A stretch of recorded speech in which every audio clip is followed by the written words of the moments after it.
La Casa de Piedra. Pilar Obón. En Valle de Bravo, en el Estado de México, existe una casa que tiene una extraña historia. Es de piedra, como muchas de por ahí, pero no se parece a ninguna otra. Todavía la gente del lugar se persigna cuando tiene que pasar frente a ella. Nuestra historia comienza hará unos 20 años atrás, cuando Rolando Trigos decidió hacer realidad su sueño de tanto tiempo y comprar una casa en Valle de Bravo, donde iría los fines de semana con su esposa Marisa y sus dos hijos, Mauricio y Rolando Jr. Buscando por su cuenta, se fijó en aquella casa abandonada, de la cual colgaba un oxidado letrero de "Se vende". Le llamó la atención el hecho de que la gente se hiciera cruces al pasar frente al zaguán. Preguntando, le dijeron que en aquella casa se había cometido un crimen y que estaba embrujada. La gente decía que un hombre avaro, muy rico, le habían quitado la vida a sus sirvientes para robarle algunas ollas de oro. Le habían quitado la vida a sus sirvientes para robarle una olla de oro, que según rumores tenía escondida ahí. Pero los sirvientes fallecieron en circunstancias misteriosas, sin encontrar nada. Y el único heredero de la propiedad, un pariente lejano que vivía en Estados Unidos, la había puesto a la venta, sin éxito hasta ese momento. La gente juraba que se oían ruidos extraños en esa casa, y que a veces algún trasnochador había visto merodear por ahí al espectro de un hombre viejo que traspasaba el muro de piedra y entraba en el lugar. El señor Trigos, hombre práctico, no creía en esas cosas de espíritus y fantasmas.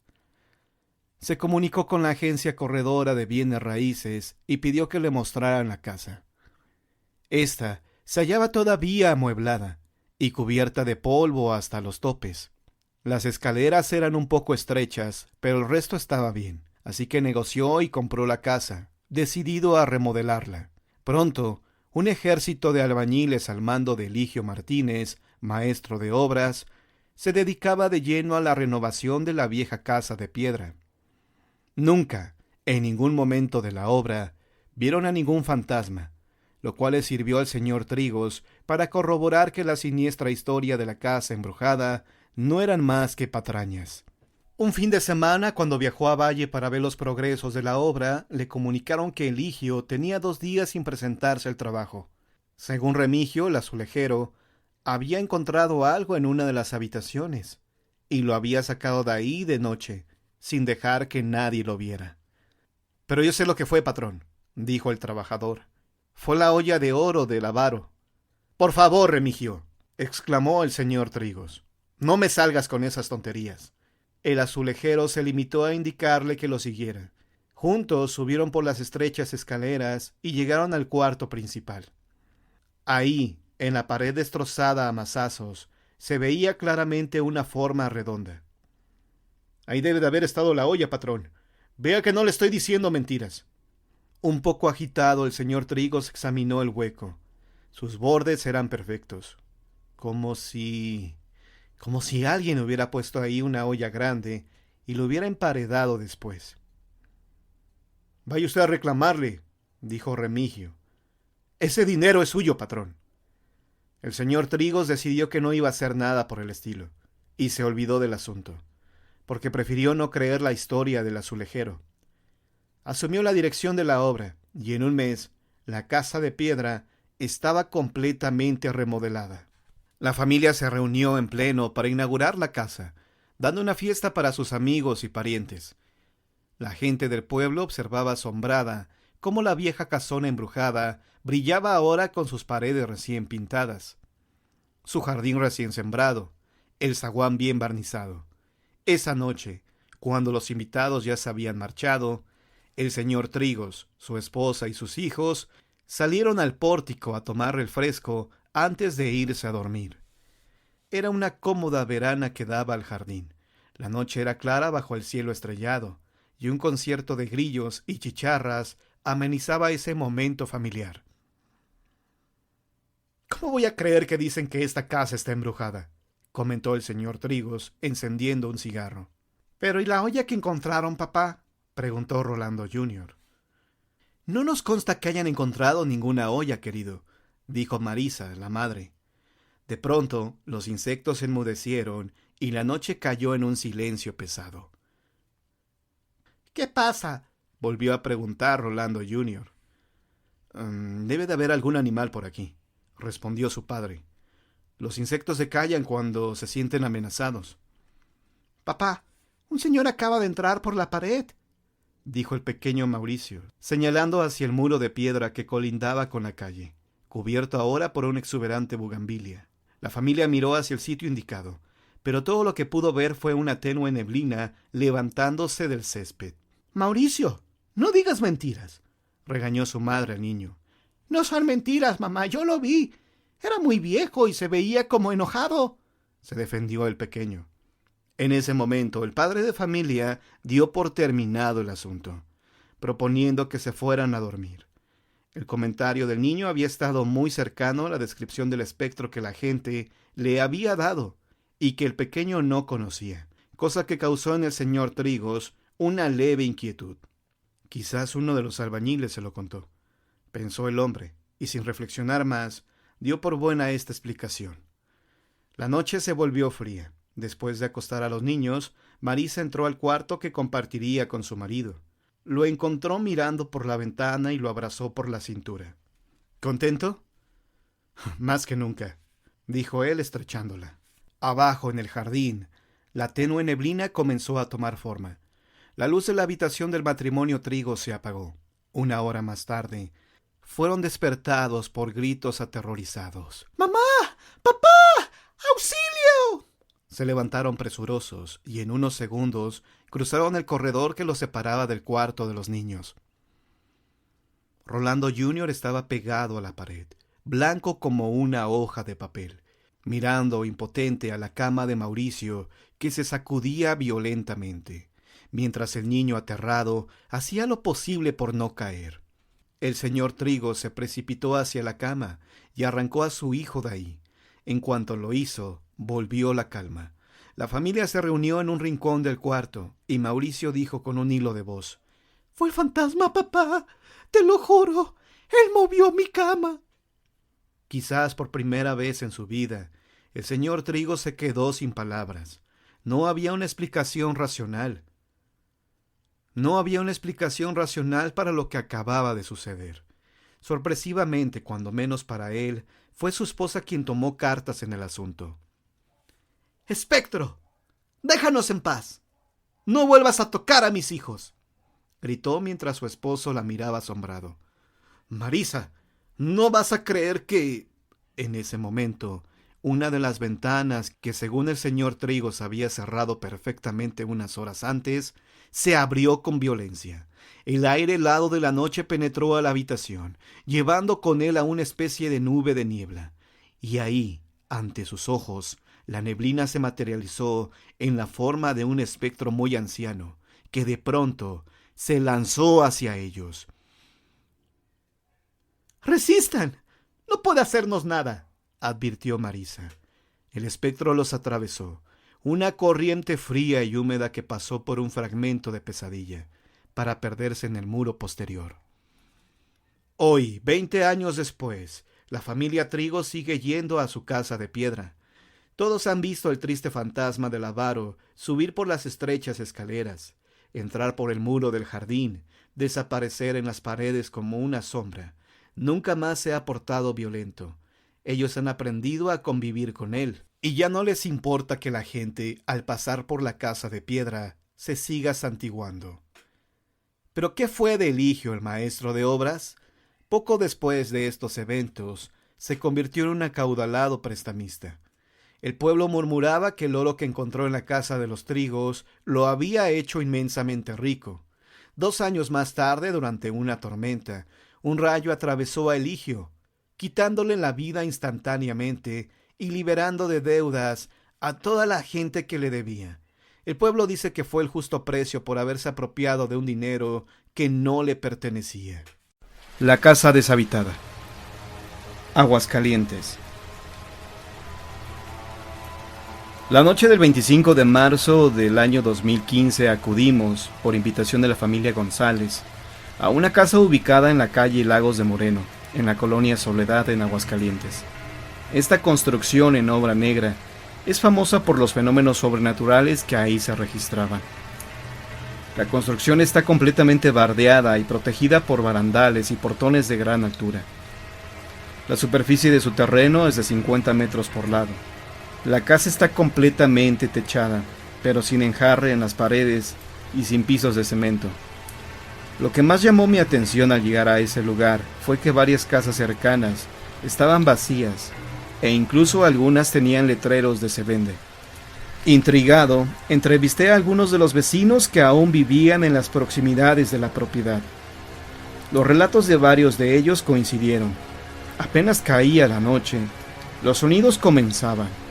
Gritos, lamentos, gemidos, una especie de letanía en un idioma extraño que nadie lograba reconocer.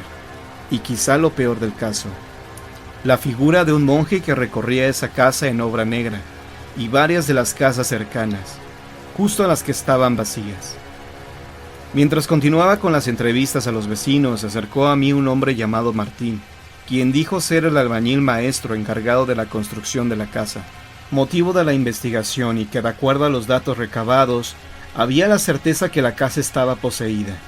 Lo que nos compartió fue muy interesante, y nos ayudó a entender el porqué de la posesión de esta casa. Según Martín, el dueño de la propiedad era el señor Rafael García, a quien describió como un hombre maduro, rubio, alto, de piel muy blanca y de complexión robusta. Don Rafael, como lo llamaba Martín, vivía en Estados Unidos y solo llegaba a Aguascalientes cada 6 meses a supervisar el avance en la construcción de su casa. Cada semana le enviaba dinero al maestro albañil para cubrir los gastos del material y la mano de obra. En el último semestre en que Martín trabajó en la construcción de ese inmueble, las visitas del dueño se hicieron semanales, siempre en viernes. Llegaba acompañado por 3 mujeres y 2 hombres.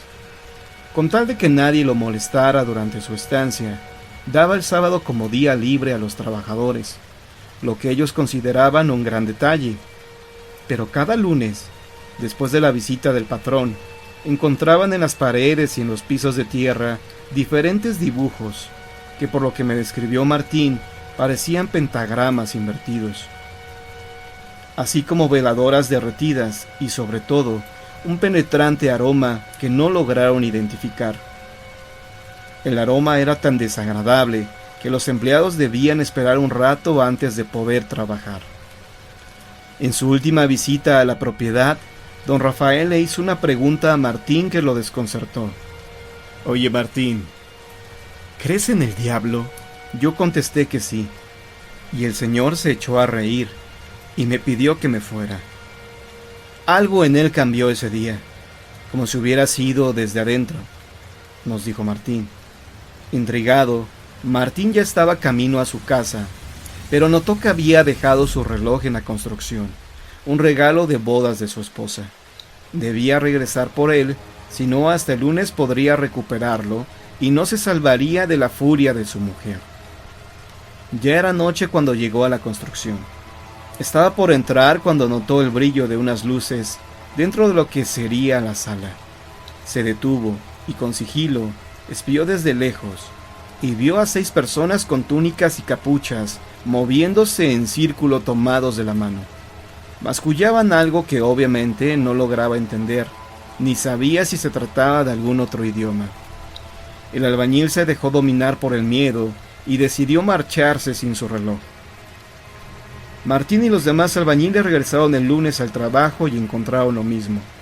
Dibujos en las paredes, estrellas encerradas en círculos y algunos objetos que no logró identificar, pero que decidió guardar por si su patrón se los pedía. El viernes de esa semana, don Rafael no llegó a la hora acostumbrada, y Martín decidió llamarlo para saber de él. Le contestó una mujer, y en un pésimo español le dijo que Rafael había muerto. La noticia tomó absolutamente desprevenido a Martín, quien ante la falta de recursos decidió detener la obra. Pocos días después de suspendida la obra, en la colonia, se desató una serie de robos a casas habitación. Martín decidió ir a cuidar la casa y los diferentes objetos que en ella había, pues temía que si se robaban las cosas, alguien pudiera responsabilizarlo a él. Una de esas noches se fue la luz en toda la colonia. Martín llegó a la casa alumbrándose con una lámpara de mano. Al entrar, justo en la misma habitación donde vio por última vez a don Rafael, sintió un frío que le heló hasta los huesos.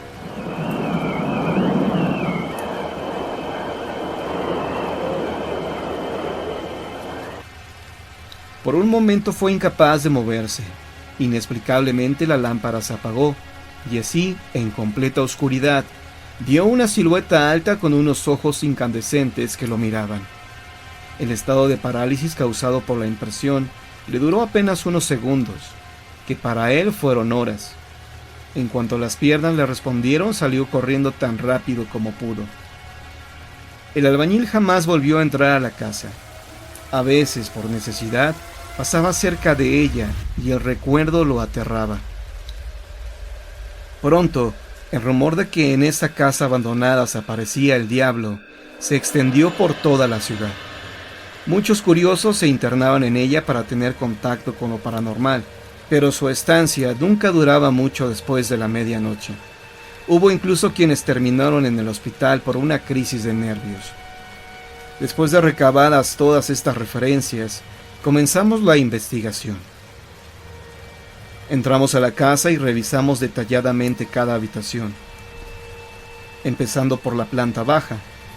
No encontramos nada, solo algunos gatos que se habían refugiado en los rincones de la construcción. Cuando subimos al segundo piso a revisar una de las habitaciones, todos, con absoluta nitidez, escuchamos fuertes pisadas que sonaban en el tercer piso y que bajaban por las escaleras hacia nosotros.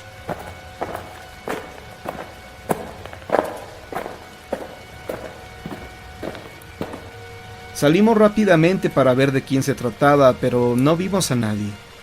Desconcertados continuamos el recorrido, pero al llegar al tercer piso, un fuerte olor nos impidió seguir. El olor nos provocó un tremendo malestar que solo desapareció cuando llegamos a la calle. Ya todos estábamos afuera. Ahí, mientras nos recuperábamos, tomé algunas fotografías de la fachada desde distintos ángulos. Ya repuestos, nos despedimos de los vecinos que estaban cerca y nos retiramos. Días después, al revisar el material, descubrí con gran sorpresa y cierto terror que en una de las fotos, con un primer cuadro de una ventana del segundo piso, aparecía una especie de monje. Por la descripción que Martín hizo de don Rafael cuando lo vio en su ritual, supe de inmediato que se trataba de él. El atuendo era el mismo. Además, para cuando tomé las fotografías, ya no había nadie dentro de la casa. Conseguí evidencias, y ahora no me queda ninguna duda de que esta casa de la colonia Soledad está habitada por un espíritu del más allá. La casa maldita de la plaza Berkeley. Esta casona se encuentra en el centro de Londres, Inglaterra, en la plaza Berkeley. El primer incidente paranormal registrado en este lugar, marcado con el número 50, ocurrió a finales del siglo XIX. Los protagonistas fueron dos marineros desempleados que llegaron a la ciudad por la noche. Como estos no tenían dinero para pagar una habitación, se les hizo fácil meterse a escondidas a esta casa, la cual estaba deshabitada, pero perfectamente amueblada, pues se rentaba. Los hombres se instalaron en la parte de arriba de la casa, encendieron la chimenea, porque era invierno, y se durmieron.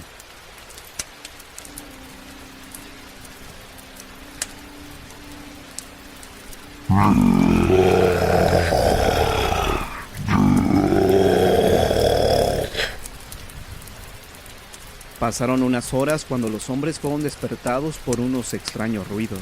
Se escuchaba que alguien se acercaba a donde estaban, pero no eran las pisadas de una persona, sino de algún ser inexplicable, quizá de un animal, pues se escuchaban pezuñas. Ellos intentaron salir de la habitación, pero no lo lograron, porque este ser enigmático se les paró enfrente, estorbándoles el paso. Por la oscuridad de la noche no lograron ver a detalle de qué se trataba, pero debía ser de grandes dimensiones. A los pocos segundos, este monstruo atacó a uno de los marineros.